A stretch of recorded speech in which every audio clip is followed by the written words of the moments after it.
globalisasi serta kepesatan kemajuan teknologi yang semakin mencabar pada masa kini, tugas seorang pengurus tidak lagi tertumpu hanya kepada matlamat sesebuah organisasi sahaja. Seorang pengurus yang holistik perlu mempunyai wawasan yang jelas menjurus kepada kemampuan berfikir yang cemerlang. Kami di Universiti Utara Malaysia, Universiti Pengurusan Terkemuka, percaya bahawa untuk melahirkan seorang pengurus yang hebat, permulaannya adalah berusaha melahirkan seorang graduan yang holistik. Holistik dalam konteks pembangunan modal insan tidak hanya terbatas pada segi ilmu dan pemantapan kemahiran sahaja, malah turut merangkumi aspek pembangunan minda, spiritual, sasial dan juga etika. Dengan kata lain, pembangunan ini merupakan langkah pertama dengan tumpuan kepada aspek keinsanan yang akan diterapkan dalam diri setiap graduan pengurusan Universiti Utara Malaysia. Mereka yang terpilih untuk mengikuti pengajian program asasi pengurusan UUM ini adalah dalam kalangan mereka yang terbaik, sama ada dari segi akademik maupun co-curriculum. Mereka mempunyai keputusan yang cemerlang dalam Sijil Pelajaran Malaysia SPM atau peperiksaan luar negara yang setara dengannya. Lantaran itulah, di Pusat Asasi Pengurusan UUM, kami menyediakan pelbagai aktiviti dan kemudahan yang dapat merangsang dan mengembangkan potensi serta bakat pelajar-pelajar cemerlang ini. Aktiviti ini akan dapat membantu para pelajar melakukan transformasi dalam diri mereka untuk menjadi lebih matang serta lebih berkeyakinan sebelum memilih lebih daripada 40 program ijazah sarjana muda yang ditawarkan di UUM setelah tamat pengajian program asasi pengurusan. Secara keseluruhannya, saya yakin dengan struktur program yang bertaraf antarabangsa, barisan para pensyarah yang berpengalaman, pelaksanaan pelbagai aktiviti dan prasarana yang berkualiti, usaha untuk melahirkan graduan yang holistik dan seterusnya menjadi pengurus yang baik bukan lagi satu perkara yang sukar untuk dilakukan. UUM dikelilingi keindahan 20,000 spesies flora dan fauna, mampu menyajikan suasana pembelajaran yang tenang dan mendamaikan. Dari segi kemudahan bilik kuliah, tiada apa yang membezakan kami dengan pelajar-pelajar ijazah. Bilik kuliah yang selesa, kedudukan pusat pengajian yang dekat dengan Dewan Penginapan, cantik, tenang. Kaki tangan juga mesra pelajar dan yang paling penting, di mana-mana juga kami boleh akses internet secara percuma. Setiap amalan disediakan memang lengkap. Ada pelbagai software terutamanya yang berkaitan dengan subjek pengurusan. Dewan penginapan kami tidak jauh dari pusat pengajian, hanya dipisahkan oleh sebatan sungai yang cantik. Setiap pagi sebelum berkelas, kami akan berjalan bersama rakan yang lain dalam suasana yang segar dan nyaman. Penginapan di dalam kampus sangat selesa. Di kafe banyak dan pelbagai jenis makanan yang dilerengkan dan sedap dan murah disediakan. Semuanya ada di UUM. Golf, equine, kolam renang, kompleks sukan, lapang sasar, memanah, go-kart pun ada. Pilih sahaja melalui Dewan Penginapan Pelajar, Pusat Kurikulum, Jabatan Ahewal Pelajar, terdapat pelbagai aktiviti yang boleh kami pilih. Pengangkutan awam juga disediakan seperti bas dan teksi untuk ke Pekan Changlun yang terletak kira-kira 10 km daripada pusat kampus. Kejayaan tidak hanya tertumpu kepada bidang akademik semata-mata, malah program asasi pengurusan telah membuka ruang dan peluang kepada pelajar untuk terus aktif dalam berbagai bidang, antaranya Sukan Asasi Malaysia, debat intervarsity, program CSR bersama komuniti, teater musikal, penganjuran forum, festival dan pelbagai lagi. Lebih membanggakan, seramai 18 orang pelajar tahap 1 program asasi pengurusan UUM telah percaya bergelar graduan ijazah sarjana muda kelas pertama termasuk memperoleh anugerah pelajaran diraja dan anugerah Knight Chancellor semasa Majlis Convocation ke-32 UUM pada tahun 2019. Bagi saya, keputusan saya untuk melanjutkan pengajian dalam program asasi pengurusan merupakan antara keputusan terbaik dalam hidup saya dan banyak memberi pengaruh kepada pembentukan karakter dan juga perjalanan akademik saya sampai hari ini. Akhir sekali, saya boleh katakan saya bangga menjadi salah satu produk asasi UUM dan saya harap adik-adik juga berpeluang untuk merasakan hal yang sama dengan saya. Kejayaan ini menjadi pendorong suntikan semangat bagi program asasi pengurusan UUM untuk terus mengatur langkah progresif dalam membentuk jati diri pelajar yang holistik sebagai bakal peneraju kepimpinan negara dan cerminan masa hadapan.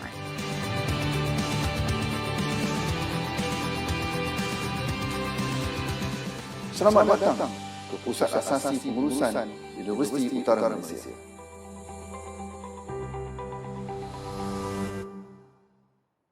Assalamualaikum dan selamat tengah hari kepada semua yang menonton Biskut Kering Kopi O.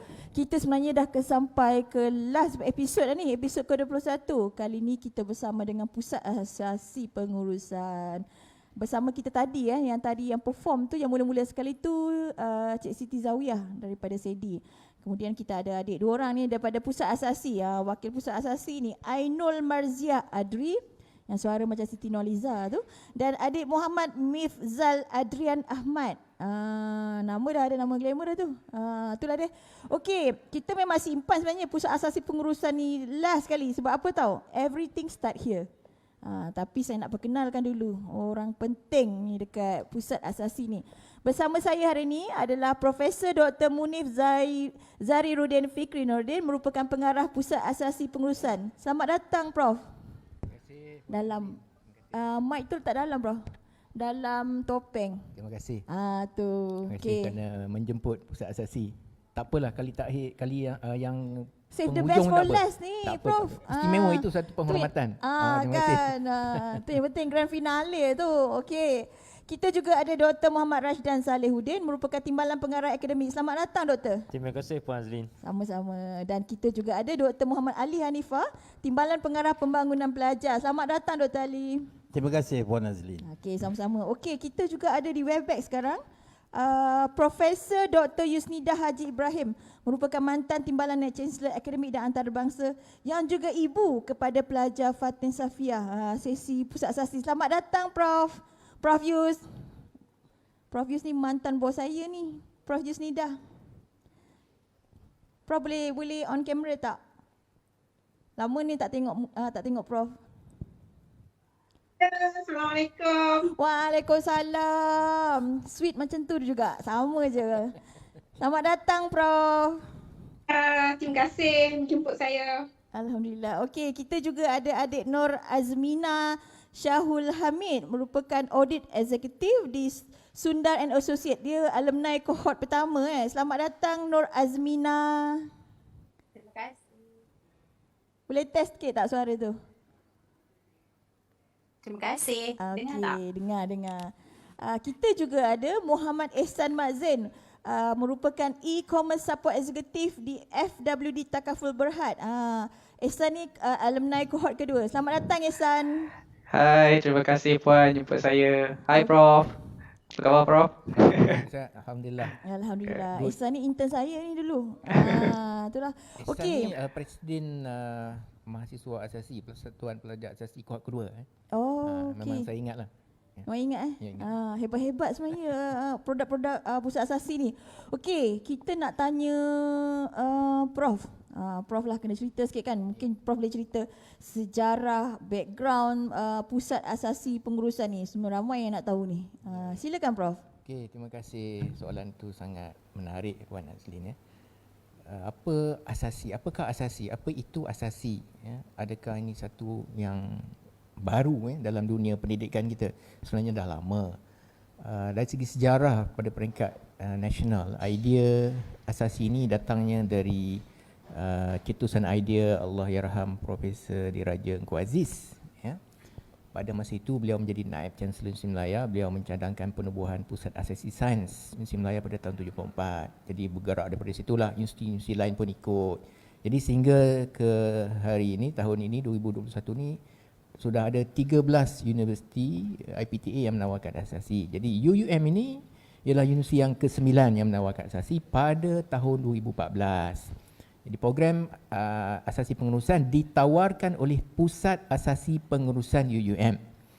Jadi program ini diluluskan penawarannya oleh Kementerian Pendidikan pada bulan Mei 2014 dan kohort pertama, ambilan pertama memulakan pengajian pada 18 Jun 2014.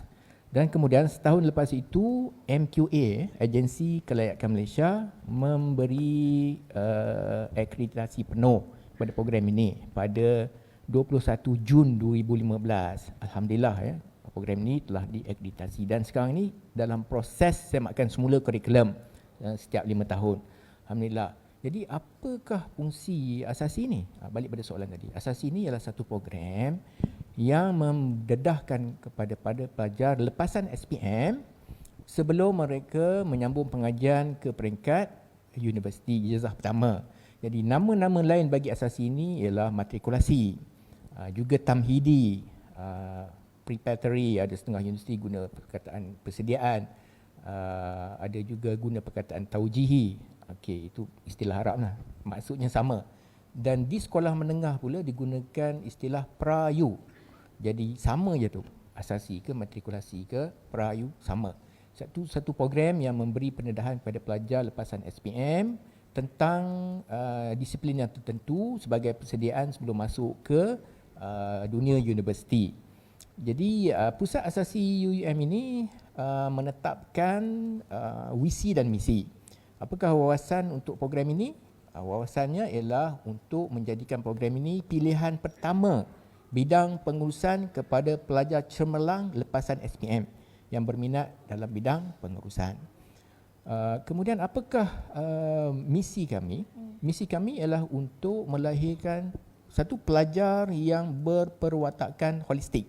Ini sejajar dengan misi UUM ya. Yang kedua, untuk melahirkan pelajar yang berpengetahuan luas. Yang ketiga ialah melahirkan pelajar yang berdaya saing sebelum mereka menyambung pengajian pada peringkat ijazah pertama di UUM ni.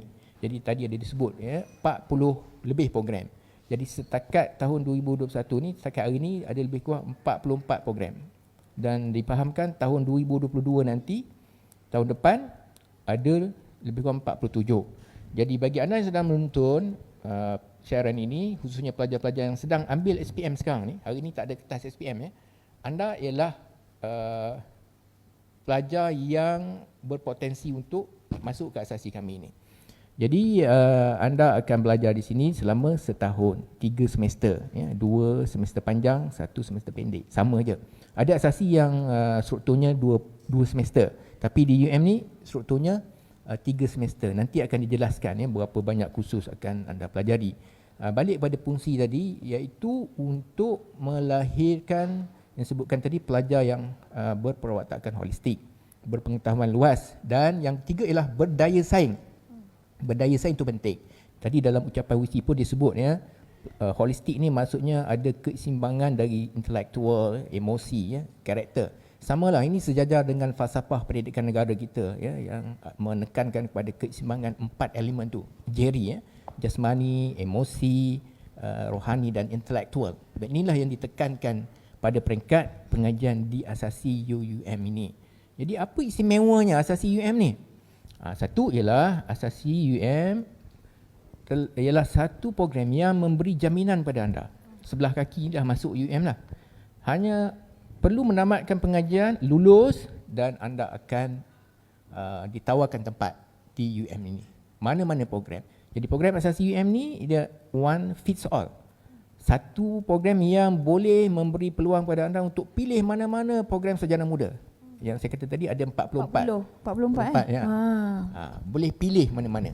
Berbeza dengan asasi universiti lain, ada asasi universiti lain ni daripada awal lagi, semasa anda membuat pemilihan dalam UPU tu, anda kena pilih yang mana anda nak. Dia dah masuk program tu tak boleh tukar. Suka ke tak suka kena ikut sampai habis. Tapi di UM ni, oleh sebab program ini ialah program yang saya katakan tadi, tidak ada pengkhususan, tapi namanya pengkhususan, anda boleh pilih mana-mana semasa semester 3. Jadi anda tak perlu risau kalau salah buat pemilihan. Tak ada timbul soal salah buat pemilihan. Anda belajar sama. Jadi semua pelajar masuk program ni belajar sama. Ya, 18 kursus. Ya, 7 semester 1, 7 semester 2 dan 4 semester 3. Sama saja, tak ada beza. Sebab tidak ada aliran. Tapi anda mesti melanjutkan pengajian di UUM sahaja. Kalau anda ingin sambung pengajian ke IPTA atau IPTS lain, itu menjadi satu kesalahan kepada IPTA contoh untuk ambil anda. Sebab salah. Samalah UUM pun tak boleh ambil pelajar asasi daripada universiti lain. Kecuali asasi daripada UITM yang memang feeder untuk UITM dan universiti lain. Dan juga PASUM Universiti Melaya, feeder untuk Universiti Melaya dan juga universiti lain. Tapi asasi UUM ialah feeder untuk UUM sahaja. Sebab asasi ini di bawah UUM. Berbeza ya dengan dua asasi yang saya sebutkan tadi, juga dengan College Matrikulasi. Ya, sebab College Matrikulasi ini adalah sebuah program pra-universiti yang menjadi feeder kepada semua IPT. Bawah Kementerian Pendidikan. Ya. Itu kelebihan dia. Pusat Asasi menyediakan platform untuk 44 program yang boleh dipilih oleh student. Dengan syarat memenuhi syarat-syarat khas program. Tapi ini juga satu yang menarik ya. Tadi telah disebutkan tadi ya. Dalam video tadi disebut 18%, bukan 18 orang, 18% pelajar kohort pertama. Waktu itu jumlah mereka lebih kurang 98 orang. Jadi 18 daripada 98 orang masuk sambung pengajian ke peringkat sarjana muda, kemudian selama 4 tahun tamat pengajian dapat kelas pertama. Alhamdulillah. Jadi itulah juga hebatnya matlamat penubuhan asasi di UM ni pada 2014 hari itu, ya, iaitu untuk melahirkan graduan kelas pertama pada peringkat sarjana muda. Sekurang-kurangnya 20%. Itu objektif itu lah. Itu matlamat. Ya. Jadi produk asasi ni outputnya sudah 2 kohort. Sambung pengajian ke peringkat sarjana muda dan tamat sarjana muda. Jadi buktinya ada bersama kita Nur Azmina ni kohort pertama. Kohort pertama. Ehsan kohort kedua. Jadi kohort kedua pula lebih kurang 150 orang. Daripada jumlah 150 ni 35% dapat kelas pertama. Makin meningkat. Jadi kalau boleh kita kalau boleh kita pertahankan peratusan ni, kalau 35 tu tak mau turun dah. Kalau boleh naik lagi. Jadi jumlah terkini pelajar kohort ke-7 sekarang dah kohort ke-7 ya. 250. Daripada 100 naik 150, 200, kemudian 250. Produk-produk yang hebat sebenarnya daripada pusat asasi ni. Sebab pelajar yang terbukti pelajar yang masuk asasi pun syaratnya tinggi. Kejap lagi kita nak tanya syarat kemasukan. Okey. Sekarang ni lama Dr. Rashdan tunggu. Saya nak bagi peluang pada Dr. Rashdan ni cerita sikit, sebab ramai yang nak tahu ni macam mana cara nak masuk pusat asasi ni. Jadi mungkin Dr. Rashdan boleh jelaskan sikit syarat kemasukan, struktur program. Silakan Doktor. Okey, terima kasih Puan Azlin. Okey, untuk adik-adik di luar sana yang mengikuti program kita hari ini, serta juga mungkin ada ibu-ibu, bapa-bapa yang mempunyai anak yang mengambil SPM 2020. Okey, untuk asasi pengurusan ni dia ada beberapa syarat yang mana yang perlu student perlu tepuhi. Okey, sebelum dia orang nak isi nak tahu sama ada dia ni eligible, mencukupi atau tidak syarat dia. Yang pertama ialah warga negara Malaysia. Okay, and then keputusan SPM, okay, dia punya bahasa Inggeris sekurang-kurangnya B+, okay, atau B campur. Dan yang lain bahasa Melayu mestilah sekurang-kurangnya A- dan 4 subjek lain yang ada A-. Okay, subjek lain tu ada 37. Okay, yang telah tersenarai oleh Kementerian Pendidikan Malaysia. So mana-mana pelajar boleh tengok. Okey, 37 subjek mata pelajaran lain yang kalau dia kategori boleh dapat A-, untuk 4 subjek ni, dan A- dalam bahasa Malaysia, bahasa Melayu, dan B+ dalam bahasa Inggeris. Dia dah fulfill dia punya untuk masuk ke program asasi pengurusan. And then seterusnya ialah program ni adalah program bertemu duga. Okey. Macam kebanyakan program asasi lain tak ada bertemu duga. Itulah, tak ada. Okey. Tapi sebenarnya student ke sometimes dia bila dia dengar bertemu duga ni Puan Azlin, dia alamak bertemu duga. Itulah. Okey, tapi basically bertemu duga ni bukannya lah apa, kita just nak apa kata nak rapatkan, nak tahu lebih maklumat lanjut daripada dia. Okey. Mungkin pelajar ni mungkin di peringkat sekolah dulu dia aktif. Okey, sebab bila nak ambil pelajar ni kita tak 100% on academic. Kita juga base pada 10% non academic. So dari segi penlibatan dia kurikulum sukan, dia pernah terlibat mewakili negara, mewakili negeri, apa kata berpidato, wakil negeri, wakil Malaysia contohnya. So elemen ni juga kita akan tengok. Sebab tu kita adakan interview. Kita nak tahu lebih lanjut. So mungkin dia ada advantage kalau dia punya ada extra apa kata dari segi kekuatan dalam non akademik ni. So kita melihat betul lah tadi secara holistik. Ya.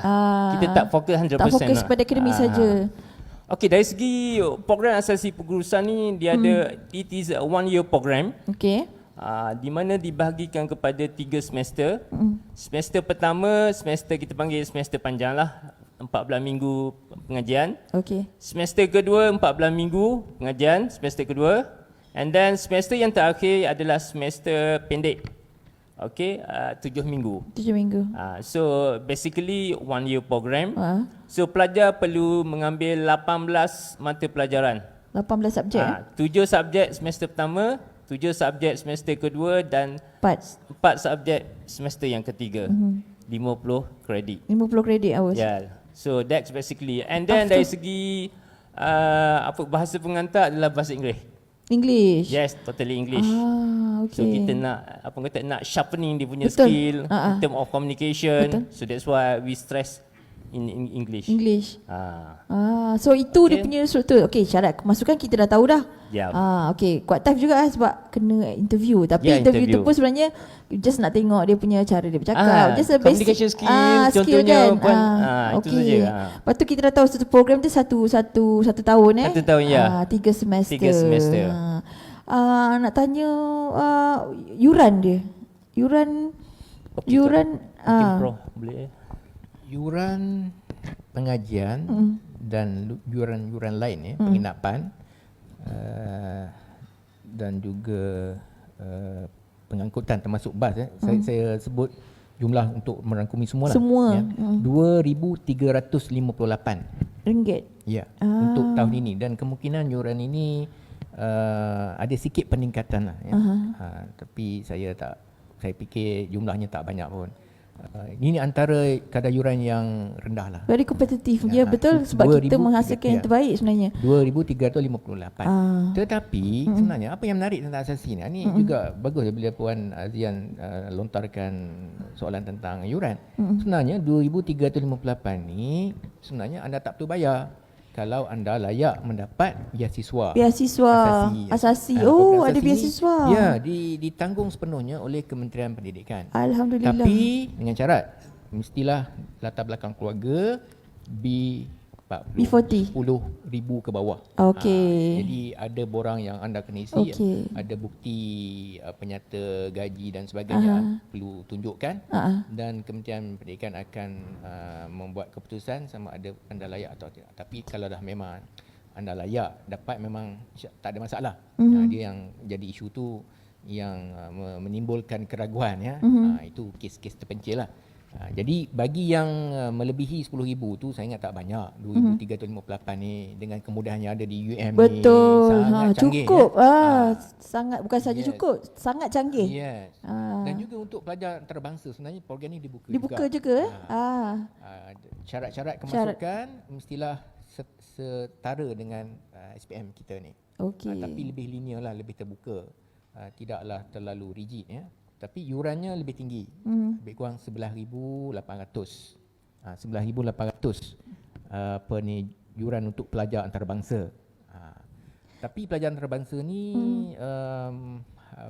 kohort ke-5 dan kohort ke-6 bilangannya ada lebih kurang 3 orang lah. Untuk kohort yang sekarang ni tak ada ya. Ini kerana juga isu yang kita sedang hadapi sekarang, pandemik ni COVID. menyebabkan ada permintaan pelajar antarabangsa nak datang kemari tapi oleh kerana ada masalah seperti keselamatan dan kos, ini hasrat tu terpaksa ditangguhlah. Ditangguhkan. Ditangguhkan. Tapi sebenarnya dia terbuka kepada foreign student untuk apply. Asalkan syarat kemasukan sama, setaraf dengan SPM. Okey, saya nak tanya Dr. Ali. Lama Dr. Ali tunggu giliran dia kat situ. Okey, Dr. Ali merupakan pengarah Timbalan Pengarah Pembangunan Pelajar. Okey, mungkin boleh ceritakan aktiviti pembangunan yang disediakan oleh Pusat Asasi ni untuk student dia. Silakan Dr. Ali. Okey, terima kasih Puan Azlin. Yang pertamanya sesuai dengan tagline kita pada petang ini, anda kami cemerlangkan. Jadi bila kita bercakap anda kami cemerlangkan ni maksudnya saya berikan penekanan kepada 3 elemen utama. Yang pertamanya adalah mengenai pembangunan pelajar, yang keduanya rakan kolaboratif dan yang ketiganya adalah bina insan. Di mana matlamat kami di Pusat Asasi Pengurusan, kita berikan penumpuan di mana saya sering perkatakan kepada pelajar-pelajar saya, di mana bakat diperkasakan, where talent sharpen. Maksudnya, elemen yang diterima oleh anak-anak saya di peringkat sekolah menengah, kami akan perkasakan lagi di peringkat universiti. Oleh yang demikian, matlamat akhirnya sudah pastinya, matlamat kami adalah kemenjadian pelajar. Maksudnya, selepas tempoh setahun pengajian di Pusat Asasi Pengurusan, pelajar-pelajar ini mempunyai kesempatan untuk melanjutkan pengajian di peringkat ijazah pertama dan matlamat akhirnya, pelajar ini dalam konteks kemenjadian. Menjadi pelajar yang sempurna, syumul dan sejajar. Konsep kita bergerak sederak. Maksudnya, kita bekerja bersama-sama dengan semangat esprit de corps, bekerja dalam kumpulan, itulah merupakan antara komponen yang penting yang kita terapkan di Pusat Asasi Pengurusan. Puan Azlin, seringkali pelajar bercakap, bila masuk saja ke Pusat Asasi Pengurusan, seolah-olah mereka itu terpisah dengan dunia luar. Namun perlu saya tekankan di sini, bahawa Pusat Asasi Pengurusan mempunyai rakan kolaboratif yang ramai.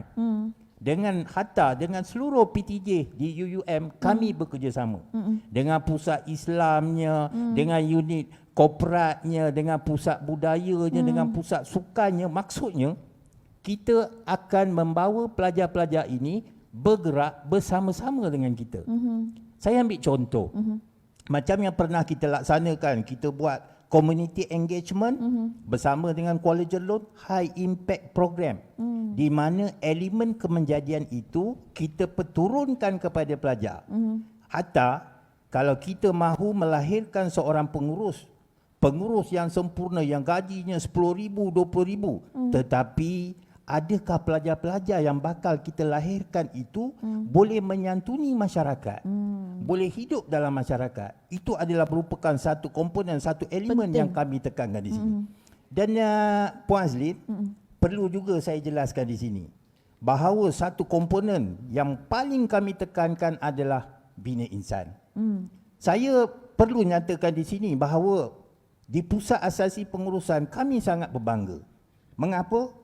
Saya ambil contoh, kita sudah mempunyai pelajar kohort yang ke-7. Dalam pelajar kohort yang ke-7 ini, kita mempunyai 4 orang penghafaz Al-Quran, 30 juzuk. Alhamdulillah. Maksudnya, terang hati. Pelajar-pelajar saya ini kohort yang ke-7, seramai 221 orang sudah mempunyai 4 orang penghafaz Al-Quran. Jadi tugas kami, tanggungjawab kami di sini, bagaimana kami memperkasakan pelajar-pelajar tersebut. Satu lagi yang sering kali saya sebut, kita menjadi seorang pengurus yang hebat, bukan maksudnya kita sudah berjaya dalam hidup. Hatta pengurus yang kita lahirkan, adakah pengurus itu boleh menjadi pemimpin kepada masyarakat? Betul. Adakah pemimpin itu pelajar-pelajar yang kita lahirkan itu boleh menjadi imam kepada masyarakat, itu juga perlu diambil kira. Betul. Saya rasa sudah memadai untuk pertanyaan yang pertama kerana kopi belum diminum lagi. Terima kasih. Silakan, kita sediakan kopi dan biskut kering. Sebab itu tajuk di hari ini, anda kami cemerlangkan. Sangat sesuai. Selepas ini kita sebenarnya berhenti rehat sekejap. Selepas ini kita akan bersama dengan alumni dan juga ada sharing session sikit daripada Profesor Dr. Yusnizah untuk ceritakan pengalaman sebagai ibu kepada student Pusat Asasi ya.